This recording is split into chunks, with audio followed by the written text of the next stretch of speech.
What up, what up? It's Jack, aka Just a Cunt here, and tomorrow is UFC Fight Night Dolidze versus Hernandez. And here is my full card, picks, and predictions.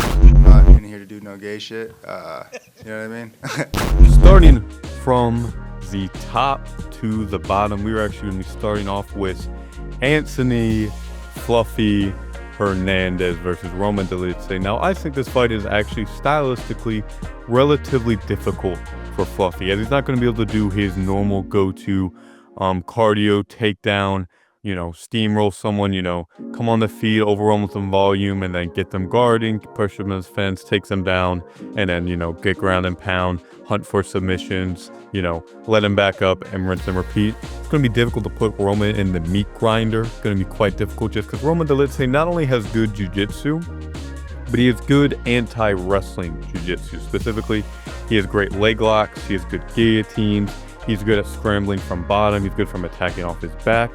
While not the greatest offensive grappler, I think Roman does have things that Hernandez is going to have to worry about. Roman is someone who's able to, I believe it was a heel hook, if I'm right, maybe it was a knee bar against Jack Hermanson. He's able to blow out Phil Hall's knees.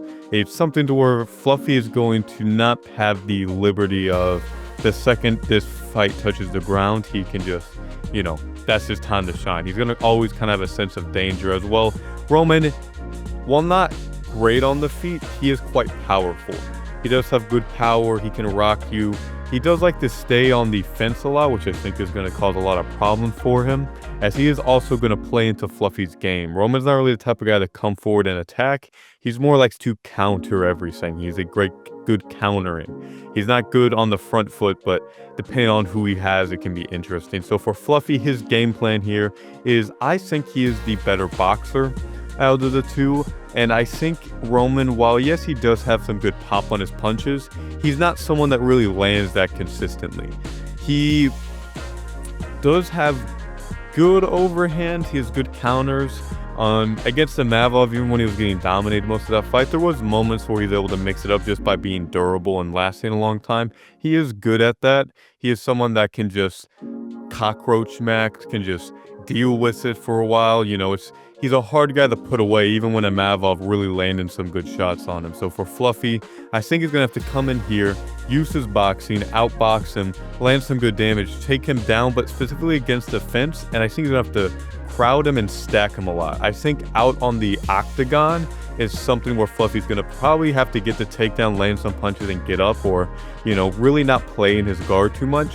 So I think he's really going to have to keep this fight on the fence, behind the black lines, so that Roman doesn't really have the space to get off a lot of submissions, as besides his submission, he can camp on bottom. He will sometimes accept it if the first couple ones don't work, as a lot of these big submissions things against Phil Hawes, they were in the first round. They're the first couple exchanges to where it happened, to where Phil got his knee blown out and then got finished. So Fluffy is very durable.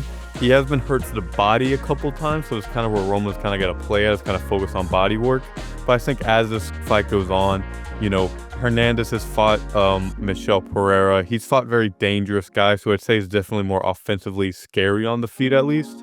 So I feel for him, he's going to be able to come in here, be durable, be big, and just outlast Roman and just win this round with some troubles in the beginning, with maybe a moment or two where he's in danger. But I'm going to pick Anthony Hernandez. I'm going to say a fourth round TKO via ground and pound. Roman's going to be exhausted, he's going to be tired, and then Fluffy's going to be able to get the finish. And then hopefully we can see Fluffy get some of these big matchups where it feels like he's been kind of in the back for a long time, even with big runs over Roman Coppola, Brendan Allen, Roman Dolidze. Hopefully this weekend, I'd like to see him kind of move up a little bit against the Paulo Costas, Jared Cannoniers, kind of that middle level of the division, and eventually take that next step up as hopefully a future fighter in this division. Moving on, Steve Erceg versus Ode Osborne. I think this fight is going to be relatively easy for someone like Steve. I feel that sometimes when a fighter gets chinned, a lot of people will kind of treat them as very fragile. Where when looking at Steve Erceg's fight with Brandon Moreno, it was very close and competitive, and trying to just straight up outbox Moreno is very difficult. I know Royval was able to do it, but that was Royval is just a very unique fighter and a very difficult style to deal with. And also, it feels like Moreno, since the Amir Alblasi one, has really kind of returned to form a little bit. I feel like maybe he was drained out from the quadrilogy with Figueiredo, losing to Pantoja, and now it's another rematch, Royval another rematch.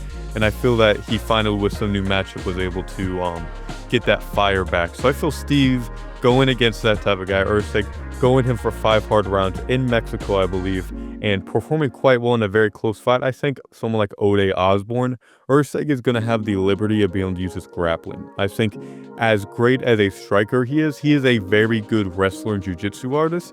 Again, it's just difficult to implement that against really top-level guys. But I think someone like Ode Osborne, who's been controlled, who's big, long, and lanky, who's much more of a striker, I think Usyk is going to have success on the feet as well, but he's going to be able to take down Ode, and I think from there he's going to be able to land good ground and pound, or at least just camp out the round. I think he could play this fight very safely, and yeah, I think Steve Usyk in this fight, I'm going to say he's going to win. I'm going to say decision. I think he's going to play it safe. I don't think he's going to go too crazy. I think he just needs this win. So I'm going to say Steve Usyk by a good 30-27 comfortable decision.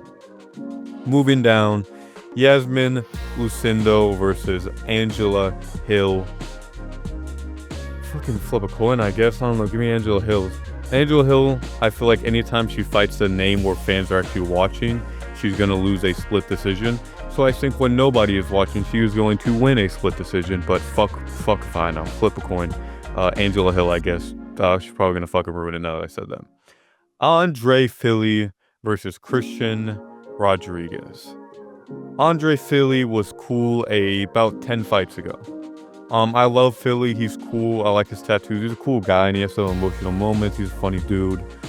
Big booty Latina fan like me, my brother. I respect it, but I'm going to go with Christian Rodriguez. I feel like Fili is a young man type of fighter, and now that he's getting to 35, I think the damage that he's taking, he's not the most durable of guys. He's going to start losing that speed, and I feel like as soon as he's not the greatest tall fighter for as long as lanky as he is for the division. He's not the best at using it. So I feel Christian Rodriguez in this fight is going to be able to do just a little bit more damage. I think it's going to be competitive. I'm going to go with Christian Rodriguez. I'm going to say by decision.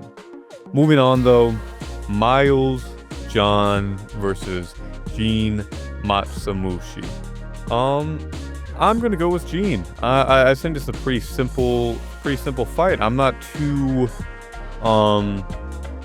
scared of someone like Miles John, just kind of a one-trick pony.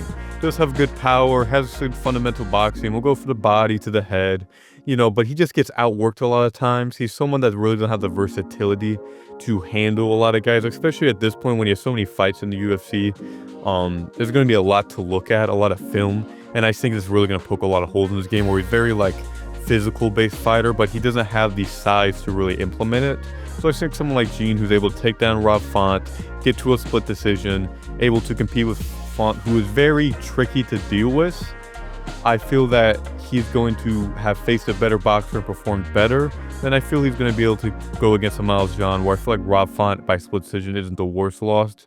I think he's going to be able to outwork Miles John for a good 30-27 decision. I think it's going to be quite comfortable. Moving on though, Christian Leroy Fuck Off Duncan versus Eric Anders. God, you both suck. Holy fuck, I hate you both. Especially you, Chris Leroy Duncan. You piss me off. I don't know what about your fighter archetype, you bald-headed dumb fuck. Just really does fuck all his fights. Just can't get a finish to save his life, it feels like. I don't know. I just don't care. I can't be asked. I'm gonna go with Christian Leroy Duncan, but he's not someone that I'm too, Eric Anders he's just a fucking football player, bro. He's a football player with gloves. Sometimes has decent performances.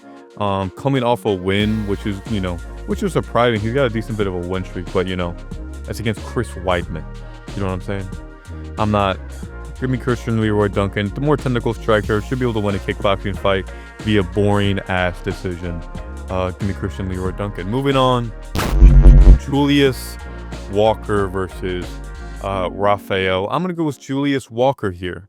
Rafael is lost to Ibo Aslan, so I think that's much more embarrassing than getting knocked out by Alonzo Manyfield, or not knocked out, almost arguably beat him in a very close competitive fight. I think it's going to be a very tit for tat striking match. They're both coming off losses, both kind of need a win, but Julius Walker to me is a more proven guy who has less mileage. A split decision loss compared to 2 back-to-back losses after being undefeated.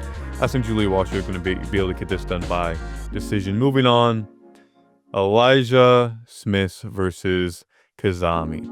I think a lot of people are going to want to go with Kazami here. Has some decent wins, kind of a okayish guy, hasn't really lost to horrible people, but I think Elijah Smith's going to be able to outwork him. I think he's going to have a little bit more size, a little bit more reach, has a little bit, has more first round finishes. He's new to the UFC. I think he's more of a candle to burn, where I feel like Kazama is someone that doesn't really, he's not special enough anywhere that I can see him really implementing too much. He's kind of going, 1 for 1, 2 for 1, 2 for 2. I think Elijah Smith's going to get this one done by decision. Moving on, Jocelyn Edwards versus Priscilla Cachoeira. I'm going to go with Cachoeira. I think this fight is pretty competitive. I think Edwards can take down Cachoeira, and I think that's how she can win this, is by just taking her down, controlling, camping her. I'm going to bet on Cachoeira. I don't know why. Cachoeira, I feel like one of those type of people that will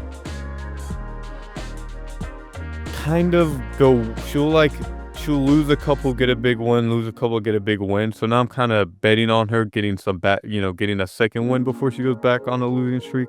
She has that X factor. She is very powerful and she's very long, and she does do a decent job of really landing big, heavy shots. And I think if she's going to land it on Jocelyn Edwards and do a little bit more damage, or I feel like Edwards doesn't really have the jiu-jitsu to just submit her. So I do think that Edwards is going to be able to take her down and, do some decent work there. But I think Cachoeira is going to have the X factor of the extra damage from the power. That's when she's going to be able to hurt Edwards and I think win a decent decision.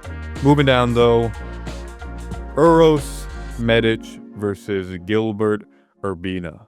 I remember Uros Medic. I feel like he's an interesting guy watching come up a little bit. Doesn't have the same success recently, coming off a knockout loss, but not, I don't know, he's not horrible. He has some decent wins. He has some interesting, I don't know. He's someone that's like right outside. He's about 3 right outside of the top 20. That's about where he's at. He's cannon fodder. He's like a BSD victim on the come up. You know what I mean? Compared to Gilbert Urbina, who is not even. He's 7-4. Same thing, not doing too great. Lost to Brian Battle. He's 2-1 in the UFC. I think it's kind of a fight where it's make or break, so maybe they can give him a little extra motivation. But I'm going to go with Uros Medic. More proven, more power, bit bigger. Has more options in this fight. I feel like he has better finishing ability.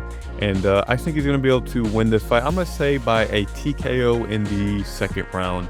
Moving down, Gabriela Hernandez versus Julia Stoliarenko. I'm gonna go with Gabriela. I think this is a pretty. I don't know who this woman is. I don't know who the fuck this is. Neither do you. Neither the fuck do you. No, the fuck you don't. This random Lithuanian fucking peasant, bro. She's busy on a fucking farm. This is a date. This is a fucking side gig, bro. Give me Gabriela. She's alright. She's decent. Oh, it's really won by decision. Main event. See, y'all thought I was starting top to bottom for my boy Fluffy. Now I gotta get to the real main event. Cody Brundage, who is one of the funniest fight vlogs recently, is one of the funniest fighters I've ever fucking seen. He's such a fucking menace. Such a fucking menace, bro. Losing, winning, no contest. This is such a funny ass guy, bro. I don't know how the fuck he doesn't cut. It's so funny when there's guys like Rosenstrike or Amid who is literally like coming off good wins, very solid, like 7-1 in their last 8, and there's guys like Cody Brundage who offers nothing to this company besides showing up and finding the funniest way to end the fight. That just makes me laugh. And now he's moving up to light heavyweight. Give me Cody Brundage. I want this man in the UFC. I want him to be there to randomly I want him to get these first. Would be the most random ass. I want him to get the first. I want him to get the first. I want someone to fucking get a. I want to get. I want him to get a DQ win from Eric fucking hitting him in the spine. I want to get him a spine TKO DQ. That's why I'm gonna predict Cody holy shit. I'm gonna predict Cody Brundage via getting hit in the spine too hard and winning a DQ win. Nonetheless, though, I hope you guys enjoyed this. The card's not the greatest, but you know, my boy Fluffy's on there. I saw Bedtime start to hop back on the train. No, buddy. You took him off the fucking banner. We saw that. I was there. I remember you rooting and sticking by our boy, but all of a sudden you want to throw him out to the fuck. As soon as RDR comes through, you found a new goofy goober to pick up on. Fuck you. You're not a Fluffy fan. I'm the real Fluffy fan. He is going to take over the division. Me and him only are going to rise up and beat Hamza for the championship. But nonetheless, I hope you guys enjoyed. I hope you guys had fun. And yeah, have a good one.